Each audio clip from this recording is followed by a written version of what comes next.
Welcome to Edu Law Commerce Hub, your one-stop for law, commerce, and education insights.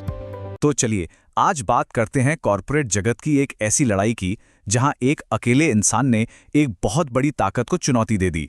ये कहानी है Hitendra P दलाल बनाम भृतेंद्र बैनर्जी की, जो हमें दिखाती है कि कैसे सही के लिए एक आवाज भी बहुत मायने रखती है। कभी ऐसा महसूस हुआ है कि एक कमरे में जहां हर कोई एक ही तरफ हो, वहां अपनी बात कहना कितना मुश्किल हो जाता है, जहां लगता है कि बहुमत के शोर में अपनी आवाज कहीं खो गई है। बस यही एहसास इस पूरी कानूनी लड़ाई के केंद्र में है। तो समझिए, ये पूरा मामला है ना, ये बिल्कुल डेविड और गोलियत की कहानी जैसा है। एक तरफ थे हमारे डेविड यानी छोटे अल्पसंख्यक शेयरधारक, और दूसरी तरफ था गोलियत मतलब बहुमत की जबरदस्त ताकत। तो चलिए इस लड़ाई की शुरुआत में चलते हैं और देखते हैं कि हमारे इस डेविड ने अपनी लड़ाई शुरू कैसे की। इस कहानी के हीरो हैं हितेन पी दलाल। वो एक माइनॉरिटी शेयर होल्डर थे जिन्हें लगा कि कंपनी में कुछ बहुत गलत हो रहा है, और उन्होंने चुप रहने के बजाय इसके खिलाफ आवाज उठाने का फैसला किया। तो दलाल के आरोप क्या थे? उनका कहना था कि मेजॉरिटी शेयर होल्डर कंपनी के पैसों का गलत इस्तेमाल कर रहे थे, हिसाब किताब की जानकारी छिपा रहे थे और ऐसे फैसले ले रहे थे जो सिर्फ उन्हें फायदा पहुंचाते थे, चाहे कंपनी को कितना भी नुकसान क्यों ना हो। अब देखिए, ये लड़ाई कोई एक दिन की तो थी नहीं, ये एक लंबा थका देने वाला सफर था, बिल्कुल एक एक करके कानूनी सीढ़ियां चढ़ने जैसा। ये सफर शुरू हुआ कंपनी लॉ बोर्ड से, जहां उन्हें थोड़ी राहत तो मिली पर नाकाफी थी। फिर मामला गया हाई कोर्ट, वहां भी एक और छोटी सी जीत मिली, लेकिन असली मसला तो वहीं का वहीं था, और इसीलिए आखिरी और निर्णायक लड़ाई के लिए मामला पहुंचा सुप्रीम कोर्ट, जो कि अंतिम रणभूमि थी। अब सुप्रीम कोर्ट के फैसले पर पहुंचे उससे पहले दो बहुत जरूरी शब्दों को समझना होगा। यही दो शब्द इस पूरे केस की नींव हैं। पहला शब्द है उत्पीड़न, या कहें तो ऑपरेशन। अब अदालत की नज़र में इसका मतलब क्या है? इसका मतलब है ऐसा बर्ताव जो माइनॉरिटी मेंबर्स के लिए बोझ बन जाए, कठोर हो या सरासर नाइंसाफी हो। ये सिर्फ आपकी राय से अलग होना नहीं है, ये जानबूझकर किसी को दबाने की कोशिश है।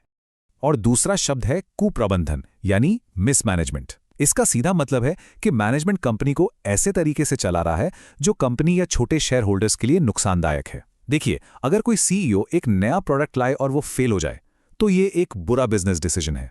लेकिन अगर वही सीईओ जानबूझकर कंपनी का पैसा किसी ऐसी फर्जी स्कीम में लगा दे जिससे सिर्फ उसके किसी दोस्त को फायदा हो, तो भाई वो है कुप्रबंधन।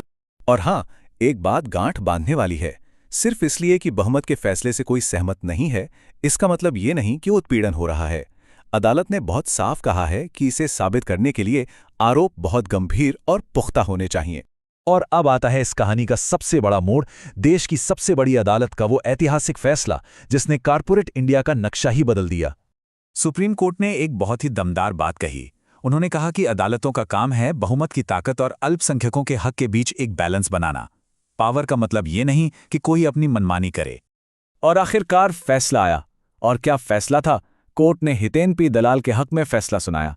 ये एक जबरदस्त जीत थी जिसने भारत के सभी माइनॉरिटी शेयर होल्डर्स के लिए एक मजबूत सुरक्षा कवच बना दिया। समझिए, डेविड जीत चुका था। तो इस फैसले से अदालतों को असल में क्या ताकत मिली?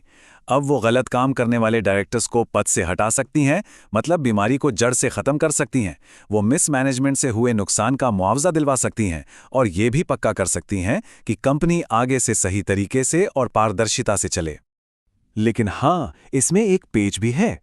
अदालत ने यह भी साफ कर दिया कि उत्पीड़न या कुप्रबंधन साबित करने के लिए सबूत एकदम पक्के, साफ और सीधे होने चाहिए। ऐसा इसलिए ताकि कोई इन कानूनों का गलत फायदा ना उठा सके। तो अब यह सोचना लाजमी है कि भाई एक केस इतना जरूरी क्यों हो गया। चलिए समझते हैं कि इसकी विरासत क्या रही और इसका असर कितना गहरा हुआ। वो साल था 2001, जब ये ऐतिहासिक फैसला आया, और इसने इंडियन कॉर्पोरेट लॉ की किताब को हमेशा के लिए बदल कर रख दिया। तो क्या बदला? पहली बात, इसने छोटे शेयर होल्डर्स को एक जबरदस्त सुरक्षा दी। दूसरा, इसने कंपनियों को चलाने के तौर तरीकों को, जिसे कॉर्पोरेट गवर्नेंस कहते हैं, बहुत मजबूत किया। और सबसे बढ़कर इसने एक निष्पक्ष और पारदर्शी मैनेजमेंट को बढ़ावा दिया। अगर इसे एक तस्वीर की तरह देखें तो इस फैसले ने पूरा खेल ही पलट दिया।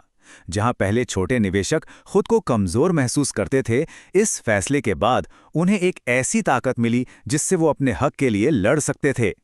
मतलब ये केस आज भी कॉर्पोरेट लॉ, शेयर होल्डर के अधिकारों और कानूनी उपायों के लिए एक मील का पत्थर है। इसका असर आज भी हर बोर्डरूम मीटिंग में महसूस होता है। तो आखिर में ये पूरा मामला हमें एक बहुत बड़े सवाल पर लाकर छोड़ देता है।